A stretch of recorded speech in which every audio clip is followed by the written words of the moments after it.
everybody's got the right to gauge and judge based off of what they feel like matters to them. But then everybody has to be able to sit with the consequences of that if you're wrong. Yeah. Yeah.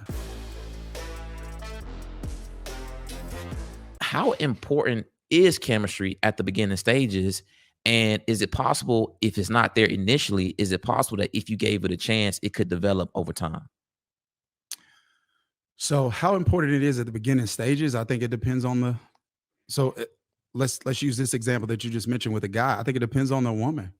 So I think this is my thought. Like, some women's choice to kind of quote unquote dismiss the possibility of a relationship with that person based on chemistry might not always be because they aren't willing to give them a chance. It could be because they've had enough experience where they can tell from the gate, it's not my type. You know what I'm saying? So I think that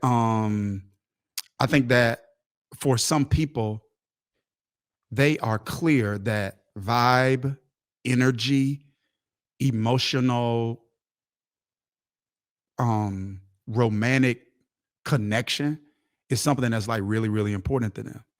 And for some people, they want that to be something that's natural and organic, and they want it in the initial stages of the relationship. And I don't feel like that's wrong. I just feel like if that is a choice a person makes, you need to be willing to live with the consequences if you are wrong. But now, is that so in today's time? Because I want to get an idea if you think that's an actual realistic expectation, because people are different. We're not as socially capable as we were because of all of the distractions. You got the video games, you got the social media. So you do have this group of people, whether it's men or women, that are shy. They may not have all of the social skills, but they still might be very good people. And it's already very difficult to find connection. I'm just thinking, how many people are we crossing out off the list simply because they're lame or corny or boring? You know what I mean? I get you 1,000%. Yeah. And I agree that there are people who probably miss out on amazing people because of that. I think, though, that's their right. Does that make sense? Like, if I want the energy, I want the vibes, I want that initially, I want to feel this, that, and the other, that's their right to value that in a relationship. What I'm saying is, if you're going to value that, you just got to be willing to live with the consequences if you're wrong. Right. You know what I mean? Like, you just got to be willing to live with the consequences if you're wrong. Because that's something. It's a show I did. This was like way back when I had my podcast. It was an episode we did years ago. I did with a friend of mine, and man, we literally talked about this whole segment, this population of guys that exist nowadays that I feel like they always exist. I'm not going to say nowadays. Okay. I feel like I was this guy. Like, let's say something as simple as this pre-social media days. So you couldn't reach out to a girl via social media. You got to be at a party or a game or something like that. You got to physically step. Got to have that mouthpiece. You got to physically step. Yeah. Most of the time, it's in a public place. Mm-hmm. So if you reject it, other people are going to see it. Public rejection.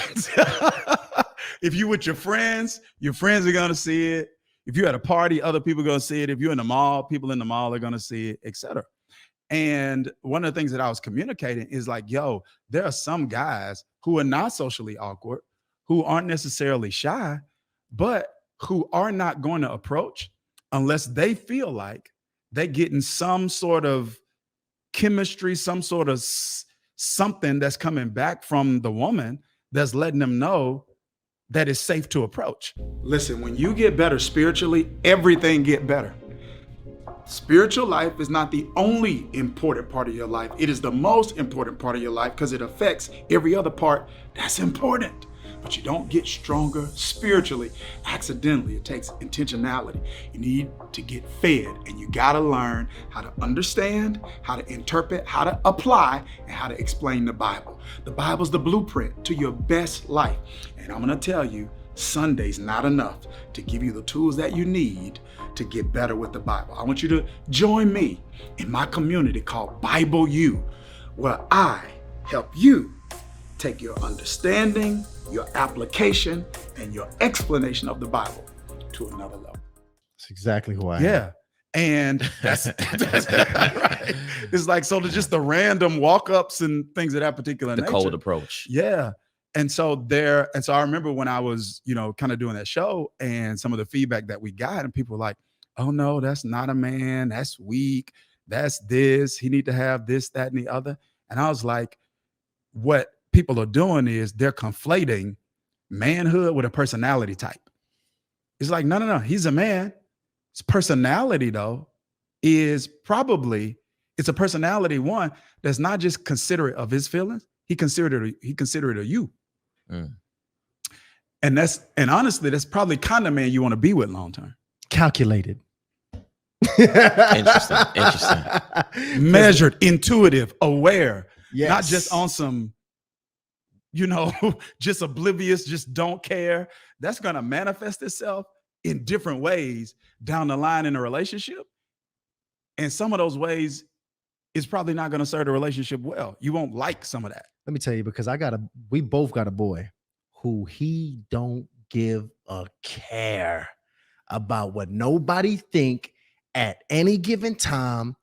And I'm talking about, he's one of our most, like, you talking about a good time. Yeah. He's a good time. I'm trying to think But just about what you're know talking about. the likelihood of us getting kicked out of a spot because the brother's unaware. Oh, yeah, I know. Because exactly. he's unaware. But the likelihood that he pisses people off around him, Yes. regularly. That's just what comes with that kind of personality type. Yeah. Me, like you said, there's a level of presence in understanding what's going on. It's a level of, like you said, intellect, emotional intelligence to understand.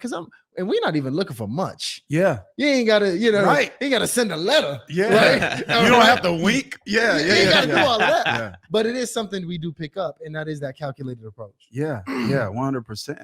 And I'm not saying it always turns out this way, but like even with the personality type you were just mentioning, it's like sometimes a person that's not like considerate and like person who just doesn't care, when you get in a relationship, they're not gonna care when it comes to you about certain things. It's like, God, I don't care enough. I'm buying this. You're gonna have to deal with it. We moving. You're gonna have to deal with it. So I think everybody's got the right to gauge and judge based off of what they feel like matters to them, but then everybody has to be able to sit with the consequences of that if you're wrong. Yeah. Yeah. What do you recommend now though? Because we talk about finding a soulmate, right?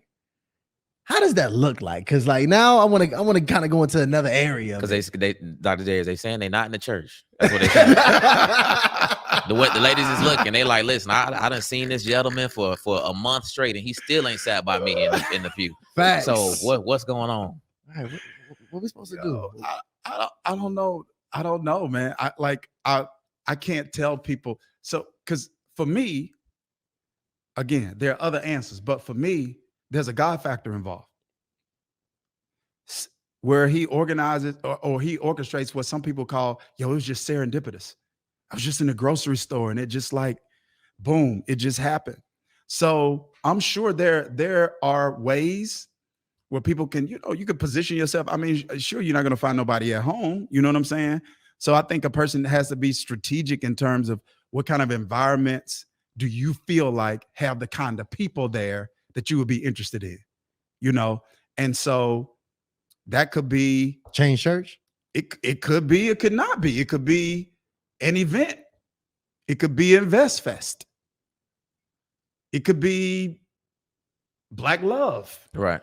It could be, what did they just have here? Music Fest. It could be one music fest. Yeah, it could be a concert at Chastain Park. It could be a singles event at church. It could just, I think a person's got to be willing to simply put themselves in environments where God can make that holy hookup for them. You know what I'm saying? And I think that's just like anything else you want. It takes persistence. It takes patience. Optimism. Yeah. Like what else do you get without in it? What else do you get that's worth having without any of those things? Yeah. This podcast wouldn't exist if y'all weren't persistent, if you weren't optimistic, if you weren't willing to learn, to grow, to keep pushing forward. So I think you know, a lot of times when I say stuff like that, people are like, yo, how long? I was like, I don't know. Yeah. But what's your other option?